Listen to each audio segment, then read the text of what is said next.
vedere in questa parrucchiella a gente che non sa chi ha chi sto mondo, che sta stringevano attorno a sta Madonna quando tornava sera da campagna.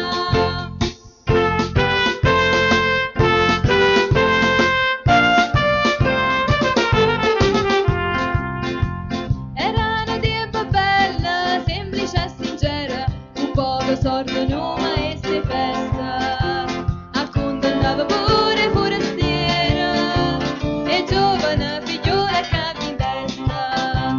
E a Madonna mia consolatrice, me ne diceva